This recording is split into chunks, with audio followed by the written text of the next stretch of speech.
संत की और भगवान की बड़ी कृपा हुई, इसलिए इनका चरित्र अति रस रंग से भरा हुआ है।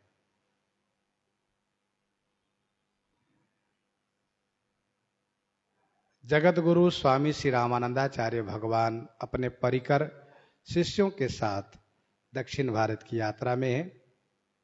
इस गांव में पहुंचे तो लोगों ने मजाक करते हुए इस स्थान का परिचय दिया। स्वामी जी वहां पर गए और बढ़िया रमणीक स्थान दिखा तो वहीं पर आसन डाल दिए। सभी संत महात्मा अपना अपना आसन लगाए और स्नान करके घंटी घड़ियाल शंख बजाना स्तुति करना शुरू कर दिए। वह बारमुखी नाम की वेश्या चमकती हुई जब अपने घर से निकली तो उसने देखा कि यहां तो हंस सब आ गए। अरे यहां तो बगुला आते हैं, हंस कैसे आ गए? मेरे यहां केवल बगुला आते हैं, दम्भी लोग, विषयी लोग आते हैं, यहां पर हंस कैसे आ गए? जय सर काग कंकबक सूकर क्यों मराल तहावत।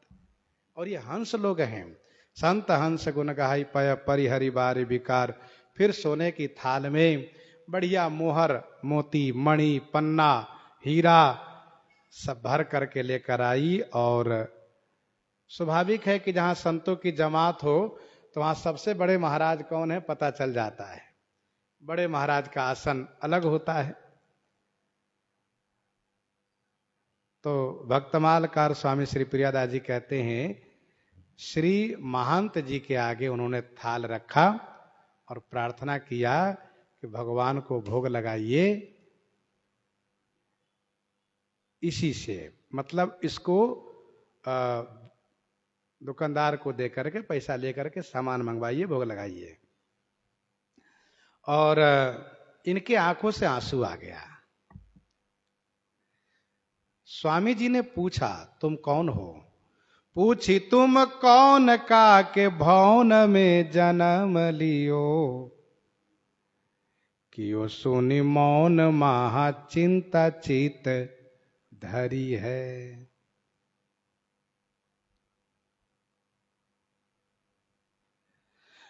पूछे तुम कौन हो? अच्छा, पहले संत महात्मा बहुत सोच विचार करके तब किसी का धन लेते थे, इसलिए इन्होंने पूछा तुम कौन हो? का के भवन में जन्म लियो, किसके घर में तुम्हारा जन्म हुआ है, किस कुल से तुम हो? कियो सुनी मौन, सुन करके वह मौन हो गई। अब बोले तो क्या बोले, क्योंकि वेश्या की कोई जाति नहीं होती, कोई कुल नहीं होता है।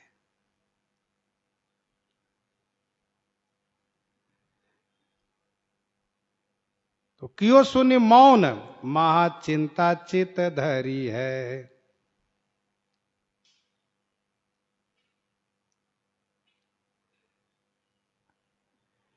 कहने का भाव यह है कि जैसे भक्तों की कोई जाति नहीं,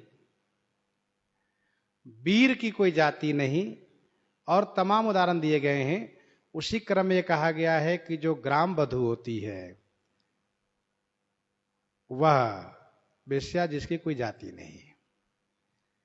लेकिन हरिजन भक्त की जाति है, वह क्या जाति है?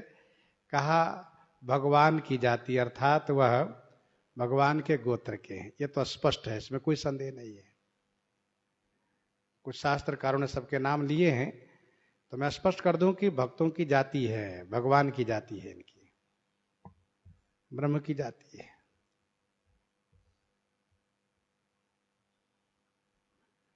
मौन इसलिए हो गई कि यदि मैं बता दूं कि मैं वेश्या हूं तो बाबा जी नाराज न हो जाए, कहीं श्राप न दे दे। इसीलिए महाचिंता चित धरी है, बहुत चिंतित होकर के खड़ी हैं, आंखों से आंसू गिर रहा है। तब इन्होंने कहा, खोली के निशंक कहो शंका जनि मानो मन, कही बार मुखिए पै पाया परी है। खोली के निशंक कहो।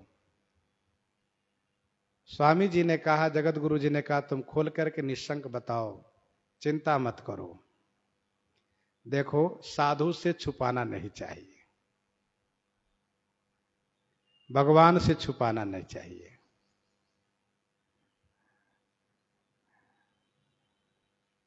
इन्होंने कहा, क्या भगवान और साधु दोनों परम दयालु होते हैं? कहा, बिल्कुल दयालु होते हैं। सुना है हमने कि भगवान पतित पावन हैं, पापियों को पावन करते हैं। क्या साधु भी ऐसे करते हैं? कहा, ठीक सुना है तुमने।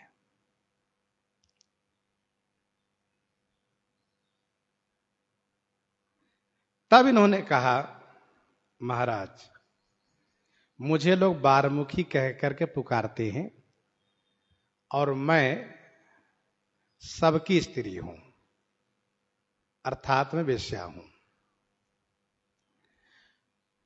और मैं आपके चरणों में अपने आप को समर्पित करती हूं, आपके शरण में हूं, कृपा करके मुझे उद्धार कर दीजिए। मेरी संपत्ति जो मैंने जीवन में अर्जन किया है, इसको सत्कर्म में लगा दीजिए, यही प्रार्थना है। भरो है भंडार धन, करो अंगीकार यजू। भरो है भंडार, भंडार भरा हुआ है। अजी महाराज, इसको अंगीकार कर लीजिए आप। करिए विचार जो पे तो यह मरी है। महाराज, यदि मेरे बारे में विचार किए तो समझ लीजिए कि यह मर गई, मैं मर गई, ऐसा समझ लीजिए। संत जी बड़े असमंजस में पड़ गए, क्योंकि तब संत लोग विचार पूर्वक किसी का धन लेते थे।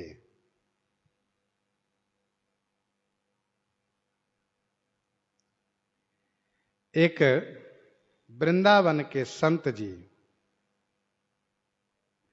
वैसे जल्दी भंडारे में जाते नहीं थे, परंतु बड़ा आग्रह करने पर भंडारे में चले गए। भंडारा खाकर आए तो भगवान का ध्यान किए तो भगवान ध्यान में नहीं आ रहे हैं। ध्यान में नहीं आ रहे, अब क्यों नहीं आ रहे हैं? तो भगवान की जगह मांस दिखाई दे रहा है। ऐसा क्यों? बहुत चिंतित हुए, सोचा ये तो जीवन मेरा बेकार हो गया, भंडारा खा करके मैं बर्बाद हो गया। फिर तो वे यमुना जी की ओर चले हैं, सोचे मैं आत्महत्या करूंगा। वही संत जी मिल गए जो भंडारा में बुलाए थे। क्या बात है महाराज? तो उन्होंने बताया कि ऐसी ऐसी बात है। तो उन्होंने कहा, ठहरिए, मैं भंडारा वाले को बुलाता हूं, जिसने भंडारा करवाया है। वो वैद्य था, उसको बुलाया। कहा, तुमने कैसे पैसे का भंडारा किया? कहा, एक बड़े धनी थे, पैसे वाले, उनकी बेटी के गर्भपात कराने का जो पर्याप्त धन मिला था, उसी के मैं चौथांश भंडारे में दिया था।